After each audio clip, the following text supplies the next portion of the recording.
Michael. Hi, Michael. How are you?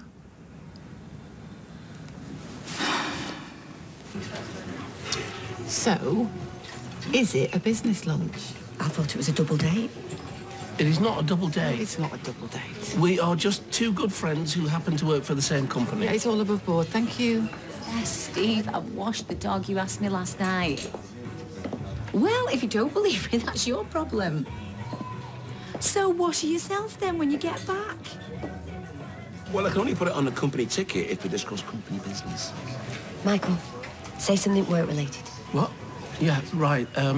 Well, I think we should order some new receipt cards. We're running low. Lloyd, Motion passed. Ali, bring it back. It's a business lunch. Michelle, another round of drinks, please, when you're ready. No worries. Oh, thanks, Roy. No, I'm not so bad, thank you. Although I've got new shoes on and they're rubbing me like mad. Anyway, how's the new lady friend of yours? She is not my lady friend. She's merely an acquaintance. Oh, I won't cry, don't worry. Oh, hello, sweetheart. Oh, you're looking very smart. Were you hoping to bump into Michael? No. No. I saw him this morning. Did you? Mm-hmm. And he asked after you. What did he say? How's your Gail? And what did you say? Oh, I said, oh, she's fine. I'm not fine. Oh, Gail, that was just a courtesy response. I mean, what would you have rather I'd said? That you were still in the doldrums and desperate for him to take you back? No, I suppose not. No. Roy Cropper sits his driving test tomorrow. What? They're unleashing him on our roads. I wouldn't let him on a push bike. He'll make a very responsible driver. What, in that mobile shed? So, how do I look? Splendid. So, are you looking forward to your lunch date with Julie Carp? I am, and I'm very grateful to you for facilitating it. Yeah, well, when it comes to facilitating, nobody can touch me. Is that my dad's scent? Yeah, I said he could have some. Some? Overpowering? No, I'm sure Julie Carp will love it. Why did you keep saying her full name? No reason. So, did she seem keen? Well, she said that she was happy to meet you to discuss the once-in-a-lifetime opportunity of a round-the-world trip. I can't promise you more than that. But did you sense she'd mellowed? Well, Julie Carp is many things, but mellow isn't one of them. However, you may be pleasantly surprised. I know, yes. I know, okay. I'll be home soon. Is he putting pressure on you? He is the king of the guilt trip. Honey, no point staying in a relationship unless you're in love. Just take it from me. Man like you must have had more than his fair share of devotees. One or two. Telling the other person how you feel isn't as easy as it sounds. Thought you already told him. He's pretending I haven't. Maybe it'll be easier in person. No, the phone. Take it from me. Right, much better, far less confrontational, and if the going gets tough, just hang up. Life would be so much simpler if everyone was honest, wouldn't it? If we didn't have to pretend. I get tired of pretending. I'll tell you what. Why don't me and you have a pact? From now on, no more pretending. What'd you say? I've got a nip out. Clear me head. Bye. Oh, what a morning. Carla's in a foul mood. Sean got the hiccups, so we all got the giggles. But Carla went mad. She started threatening to dock our wages. Is everything all right? It's fine. What, and her ladyship? No, it's just the husband won't take no for an answer. He doesn't realise it's over. I mean, he must be blind not to see it, right? Some people are like that. I mean, the partners could be wearing a sandwich board with "I don't love you anymore" on it, and a penny still wouldn't drop. Shall make us a bit of lunch? I know. Thank you. I'll get something while I'm out. I'll see you later.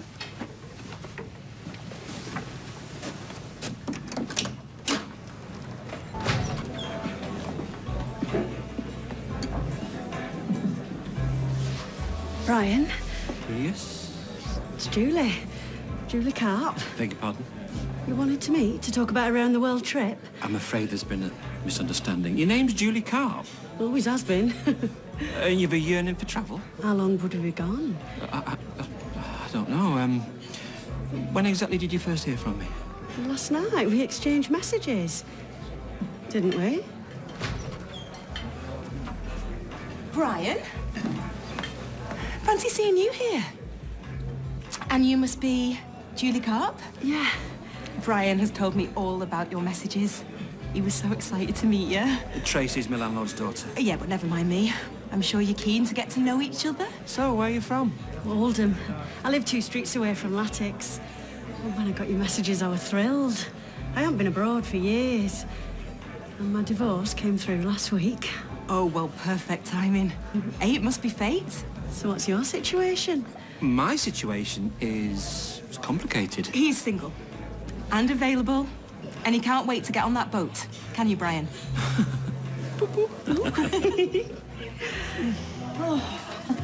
Oh, I promise I will be with you in a minute.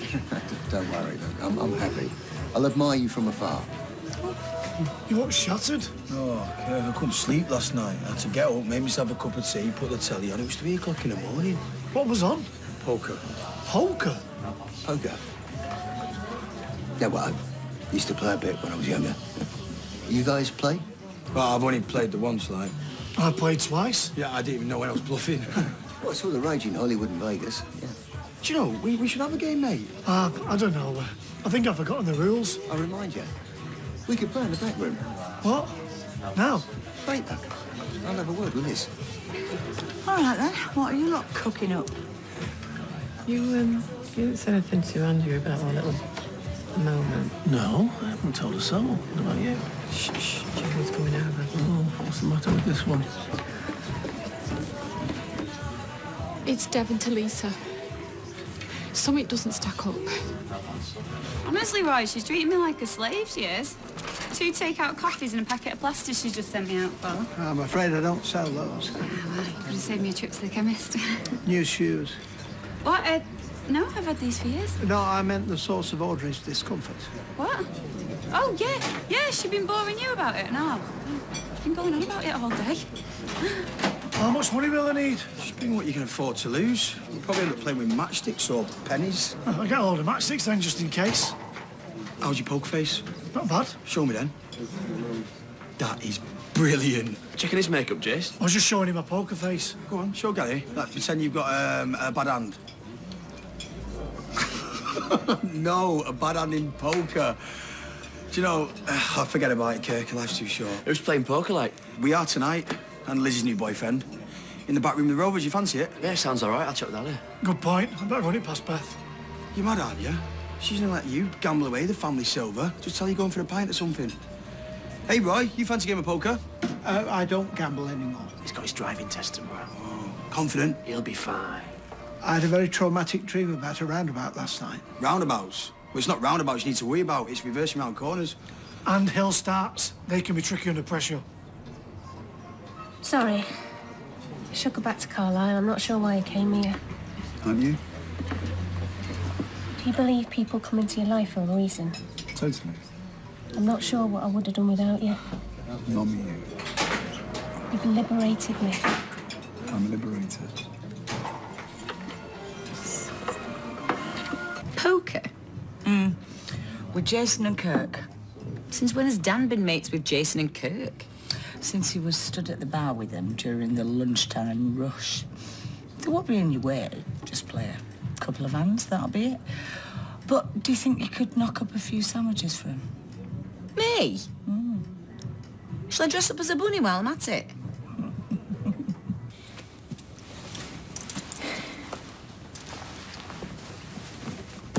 Gail Rodwell. You're ridiculous. Can't apologise enough. She's always had this mischievous streak in her, to put it mildly. And that poor woman. I bought her a drink. We parted on good terms. Said I'd send her a postcard. But to be honest with you, I think she might have been a fantasist. Whereas the real Julie Carp... Go on, don't mind me. Shan't be long.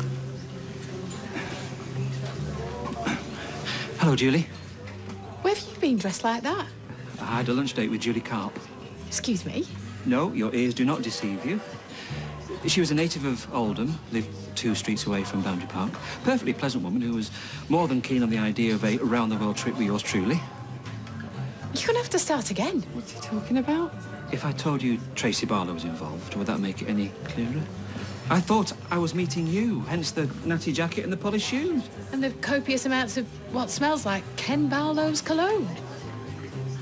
It's very distinctive. Tracy was making mischief with her daughter. They found the woman on the World Wide Web. Amy, I believe, put your name into a search engine. Fascinating though this is, Brian. Could you please leave me alone with my sister and her colleague? I understand. But before I depart, I'd just like to say one thing. Beware of the Dev. I have just witnessed a scene of great intimacy. Describe it. 2:32 p.m. Roy's rolls. Table nearest the counter. Her hand brazenly resting in his, heads inclined forward. Whisperings and mutterings that might have been sweet nothings. I've seen his sort. Hair oil and shop-worn charm. He is a womanizing rascal, Julie. I'd hate to see you get hurt. Be honest, you're missing her. I'm not. Well, I am, but I don't know, Eileen. Everything was going so well. Why did Andy have to pretend to be Gavin? Why did Gavin have to die? Why did you and me have to go... I can't forgive her. I want to, but I can't. I mean, if she can do that to me, what else might she be capable of? 2 sides to every story, remember? I mean, sometimes 3. Give her a chance to explain. Let her beg and grovel. You can't sell my sofa forever. I do miss that bed of hers.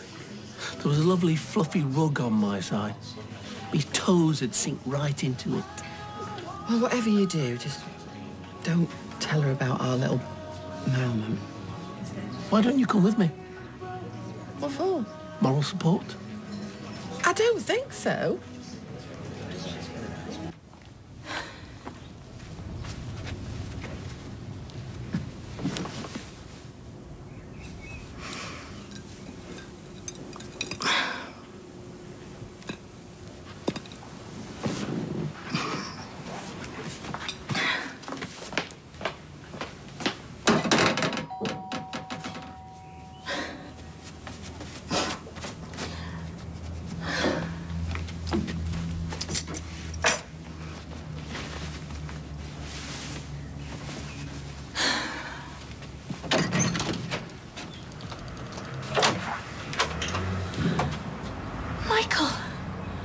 Hello, Gail. You should have seen his face. I wish I'd been there. What, to witness a grown man's discomfort? And what about this poor woman, Julie Carp? Have you considered her feelings in all this? Collateral damage. Look, Dad, when you're watching Godzilla, do you mourn every little person that gets trampled on? Tracy, you are not Godzilla. He wanted to meet Julie Carp for lunch, so we made it happen. I don't see what all the fuss is about. This is about people's lives, Amy. You're not playing computer games. Now, if you don't mind, I want to read Madame Bovary. Oh, stop being such a drama queen. Look, who in their right mind answers a message from a stranger asking them to go around the world together? I mean, she must have been completely nuts. Or very lonely. Or both. Brian was mortified. Hey, they nearly hit it off. He was doing his best to be polite. Now, when he comes back, I want you to apologize. Both of you. Properly. I'm home. You see, this is why I did it. You are monumentally uncharitable. Hi, Brian. Hello, Mr. Packer. Enjoying yourselves? Listen, Brian, I was doing you a favour. The real Julie Carp doesn't want to know you, and you can't get it into your thick head. Tracy! Look, it might have worked out. You might have gone off around the world together, you know? Fallen in love, got married in Vegas. Well, you should be thanking me. Oh, I should have seen it coming.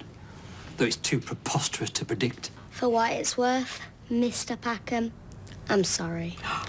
Amy, you little creep! I acted in your best interests. But if you can find it in your heart to forgive me, then, well, think what we could have. We were happy. We were so right for each other. I thought I could trust you. None of this was my fault in the first place, remember? I mean, if Andy hadn't have lied, I wouldn't have had to. I was in a pickle. I was cornered. You made a very bad decision. No more secrets. No more lies. I don't know, Gail. Have you never made an error? This wasn't just an error. This was 6 months of deceit. It was 3 months of deceit. But I'll never keep anything from you ever again.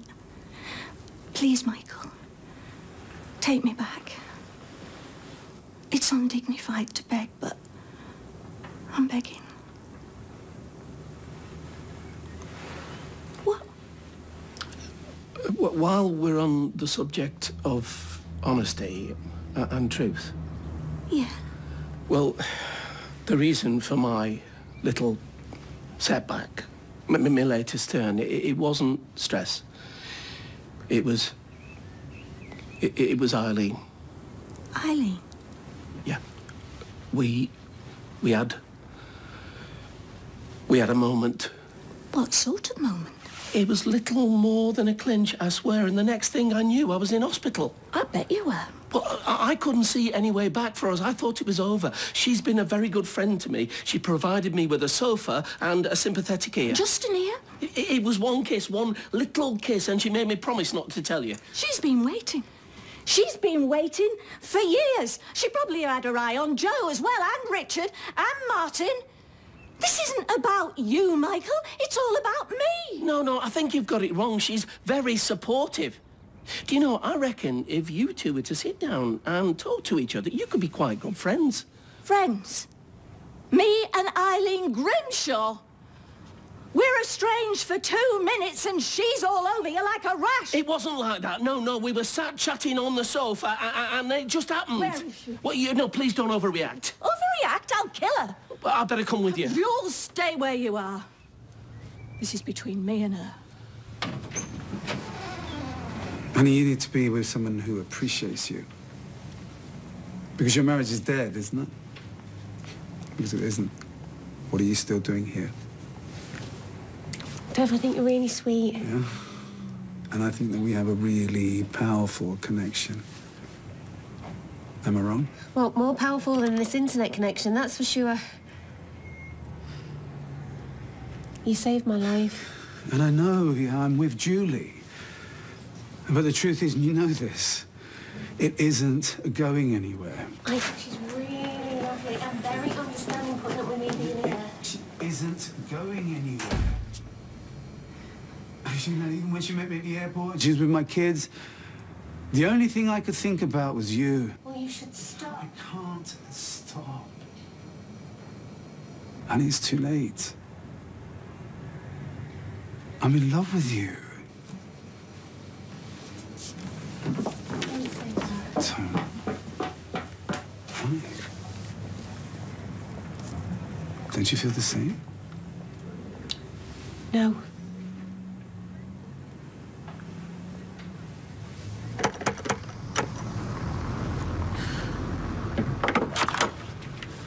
You all right, Gail?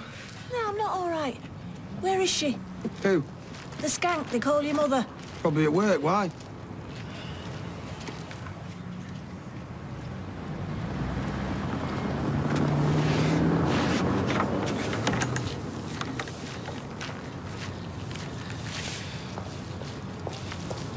Come on, Eileen. Oh, just there. It's been absolute agony all day.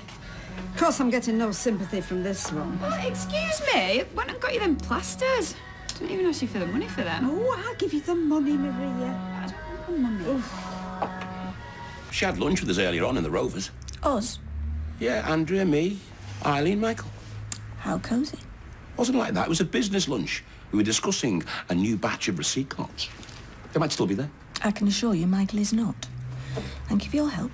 Did Bessie leave the house wearing that? What's he doing? I told him we might be playing with matches. You should never play with matches. Didn't your mother teach you anything? Well, in fairness, Riley, the Rat Pack, Harry, I've got about 17 quid on me. Why are you going to pay for drinks? Well, out of that. I see we've really got the high rollers then. 57, 58, 60. How much have you got? A bit more than him. So I've got him with his matches and you two with a bit of loose change. Oh, no, I've got money too, just in case. I went to the bank this afternoon. Don't keep him all night, will you? Oh, it's no good. I've got to count again. Right, are we having this or what? You lads go on through, I'll catch you up in a bit.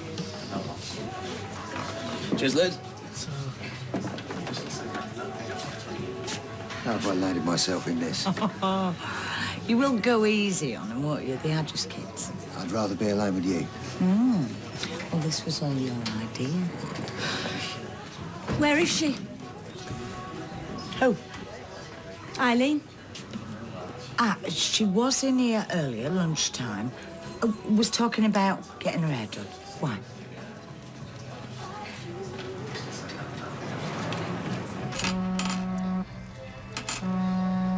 Right. £2.50, there you go. Oh, Audrey, I said I didn't want it. Yeah, there's nothing worse than new shoes, Audrey. Oh, do you know, they're the devil. Oh, I'll leave it there for you, Maria. You're making me feel dead tight now. Do you know I haven't felt this relaxed in ages? Hey, Gail. Oh, hi, love. I hope it was worth it.